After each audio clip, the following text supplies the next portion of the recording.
Matthew 27, verse 45. From the 6th hour into the 9th hour, darkness came over all the land. About the 9th hour, Jesus cried out in a loud voice, Eloi, Eloi, lama sabachthani, which means, my God, why have you forsaken me? We miss the meaning of the cross today. As a matter of fact, it's almost perished. You are not saved because of a wooden cross. You are not saved because the Romans beat his back. You are not saved because of a crown of thorns on his head. And you are not saved because someone pierced his hands with nails. You are saved because he died, forsaken of his own Father, and condemned in your place. The pain of the cross is not found in crosses or nails or crowns of thorns or stripes on a back. The pain of the cross and what has caused you to be redeemed is the fact that the Son of God became a curse. You see, you don't realize that much because you don't hear it much. What makes the cross such a tragic but yet such an important event is that when Christ was on the cross, all the wrath of Almighty God that you should drink, he drank in your place. You see, when he was in the garden, I'm amazed that so many people wonder what was that cup he was so worried about drinking and that he wanted to pass from him. Well, just study the Old Testament. Almost every reference to cup in the Old Testament has something to do with the wrath of Almighty God. On that tree, he carried your sin. Everything that ever made you an abomination to Almighty God. Everything that God ever hated about you. Everything that ever deserved the wrath of God. Every disgusting, despicable abomination, trespass, and iniquity you ever committed, he carried. And he held up the cup of God's wrath, and he drank it. And when he turned it over, not one drop was left for you. Where's the pain of the cross?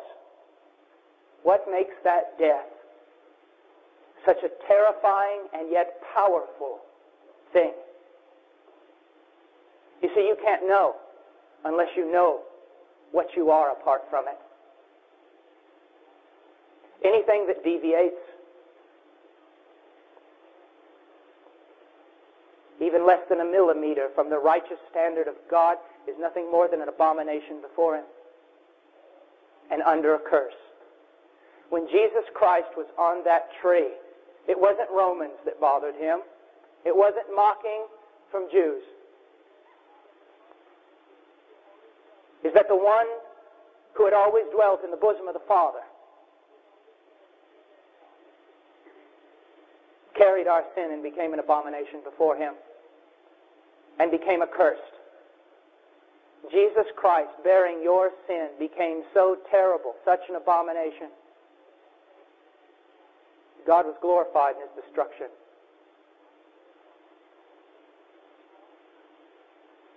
The pain of the cross, throw the whip to the wind. That's a little thing. Crosses, millions of people have died on crosses. Crowns of thorns, small thing.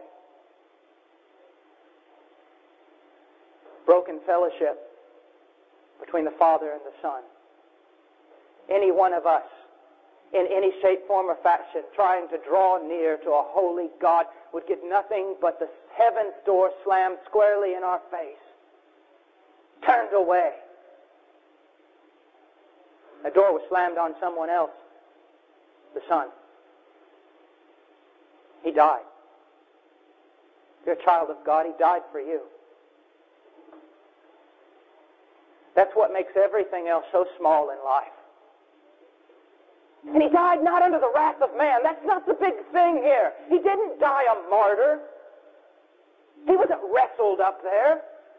This wasn't something against God's will. It was God's design and God's plan. The only way for man to be saved. It is men that sinned against God.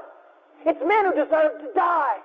God had to become a man to take men's sin, to take your sin, and to take your curse and your condemnation and your wrath and die for you.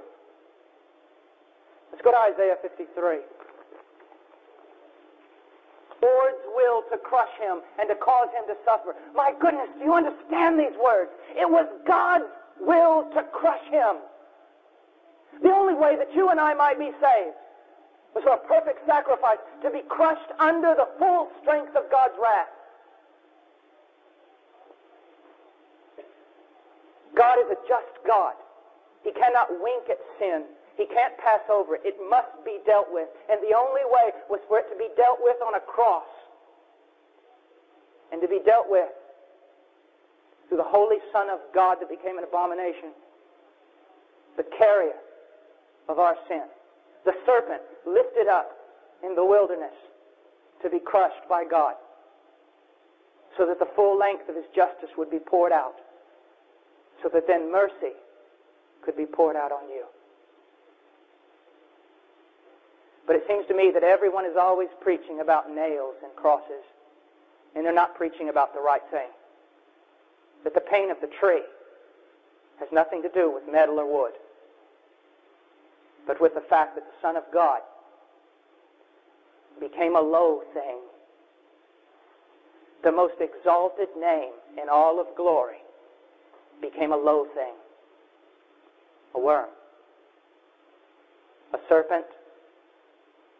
A lamb, a goat, a sacrifice, a substitution, make no mistake about it, an expiation,